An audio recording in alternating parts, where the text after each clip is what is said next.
মুসুর ডালের অনেক রেসিপি আপনারা খেয়েছেন, তবে আমার মতো করে লাউ দিয়ে মুসুর ডালের রেসিপিটা একবার তৈরি করে খেয়ে দেখতে পারেন।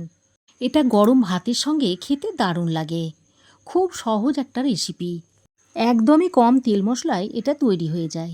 হাতে যদি আপনার 10 থেকে 15 মিনিট সময় থাকে তাহলে ঝটপট এটা তৈরি করে নিতে পারবেন।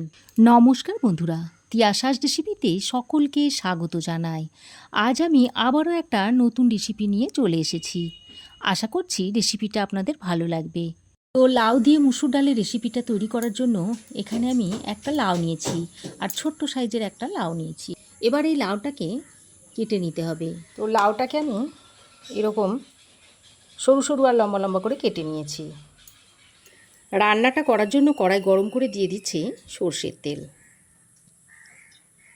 তেল খুব ভালোভাবে গরম করে নিয়েছি। তারপর এই গরম তেলে ফোড়নে দিয়ে দিচ্ছি 3টে শুকনো লঙ্কা, দিয়ে দিচ্ছি 1 চামচ পরিমাণ গোটা জিরে। এবার ফোড়নটাকে কিছুক্ষণ ভেজে নিচ্ছি। তারপর দেখুন ফোড়ন থেকে একটা সুন্দর গন্ধ বেরোলে ঠিক সেই পর্যায়ে কেটে রাখা পেঁয়াজটা দিয়ে দিচ্ছি। পেঁয়াজটাকে এইভাবে একটু হাতের সাহায্যে ছাড়িয়ে ছাড়িয়ে দিচ্ছি। তারপর পেঁয়াজটাকে দিয়ে ফোড়নের সঙ্গে আরও খানিকক্ষণ ভেজে নিচ্ছি। তবে পেঁয়াজটাকে খুব বেশি ভাজার দরকার নেই, পেঁয়াজটাকে একটু হালকা কালার ধরিয়ে নরম করে ভেজে নিতে হবে। তো পেঁয়াজটা ভাজা হতে থাক, ততক্ষণে এখানে আমি 2টো মিডিয়াম সাইজের আলুকে এরকম লাউয়ের মতোই লম্বা লম্বা সরু সরু করে কেটে নিয়েছি। কেটে ধুয়ে পরিষ্কার করে রেখে দিয়েছি। তো দেখুন পেঁয়াজ আমি খুব বেশি কড়া করে ভাজিনি। এইরকম দেখুন একটু পেঁয়াজের মধ্যে হালকা একটু কালার এসেছে আর পেঁয়াজটা নরম হয়ে গেছে। ঠিক সেই পর্যায়ে কেটে রাখা আলুটা আমি এর মধ্যে দিয়ে দিচ্ছি। এবার আলুটাকে দিয়ে পেঁয়াজের সঙ্গে বেশ খানিকক্ষণ নেড়ে চেড়ে মিশিয়ে নিতে হবে।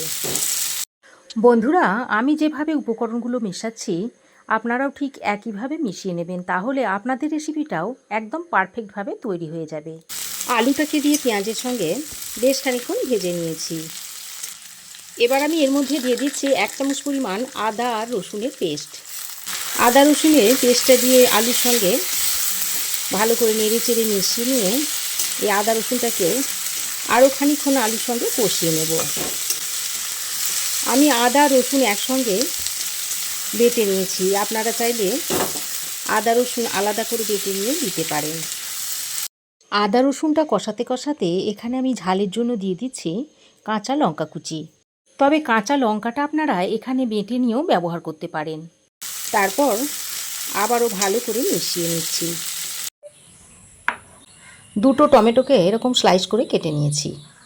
এবার আমি এর মধ্যে কুচনো টমেটোটা দিয়ে দিচ্ছি। টমেটো কুচিটাকে দিয়ে আলুর সঙ্গে নেড়ে চেড়ে মিশিয়ে নিলাম। তারপর আমি এখানে কালারের জন্য দিয়ে দিচ্ছি 1/2 চামচ পরিমাণ হলুদ গুঁড়ো আর দিয়ে দিচ্ছি 1/2 চামচ কাশ্মীরি লঙ্কার গুঁড়ো। এখন স্বাদ মতো নুন দিয়ে দিচ্ছি। এবার গুঁড়ো মশলাগুলো দিয়ে আবারও আলু টমেটোর সঙ্গে ভালো করে মিশিয়ে নিচ্ছি। আর এই সময় গ্যাসের ফ্লেমটাকে একদম মিডিয়ামে রেখে দেবেন, তা না হলে মশলাটা পুড়ে যাবে। তো মশলাটা দিয়ে বেশ খানিকক্ষণ কষিয়ে নিয়েছি আর টমেটোটা দেখুন বেশ খানিকটা নরম হয়ে গেছে। এদিকে আমি ততক্ষণে 1 কাপ মুসুর ডাল আমি আগে থেকে ভালো করে ধুয়ে পরিষ্কার করে জলের মধ্যে ভিজিয়ে রেখে দিয়েছিলাম। তারপর জলটা ঝরিয়ে নিয়েছি। এই ওজন অনুযায়ী ধরলে এটা এই 200 থেকে 250 গ্রাম মতো হবে। এবার আমি এখানে মুসুর ডালটা দিয়ে দিচ্ছি।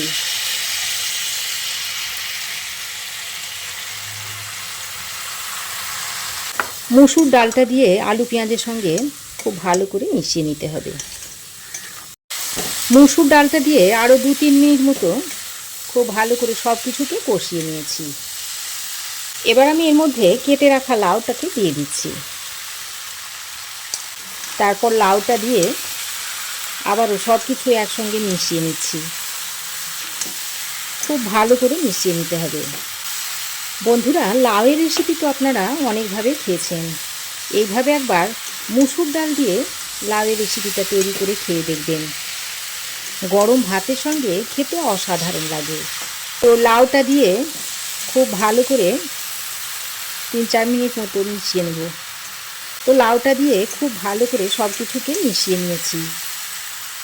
আর এই সময় আমি জল দিচ্ছি না, জল ছাড়াই একটা ঢাকনা লাগিয়ে 3-4 মিনিট মতো লাউটাকে কষিয়ে নেব। আর লাউ থেকে যে জলটা বেরোবে সেই জল দিয়েই খুব ভালো করে কষানো হয়ে যাবে। তো দেখুন লাউটা দেওয়ার পর ঢাকা দিয়ে আমি 3-4 মিনিট মতো রেখে দিয়েছিলাম। আর লাউ থেকে বেশ খানিকটা জল বেরিয়েছে দেখুন। আর এই জলেই সব কিছু ভালোভাবে কষানো হয়ে যাবে। এবার আমি এর মধ্যে 1 চামচ পরিমাণ ধনে গুঁড়ো দিয়ে দিলাম। ধনে গুঁড়োটা দিয়ে আবারও একটু ভালো করে মিশিয়ে নিচ্ছি। এবার আমি এখানে পরিমাণ মতো জল দিয়ে দিচ্ছি। এবার জলটা দিয়ে আবারও ভালো করে মিশিয়ে নিচ্ছি। আর এই সময় আপনারা প্রেসার কুকারে দিয়ে সেদ্ধ করে নিতে পারেন, তবে আমি কড়াইতেই করে নিচ্ছি।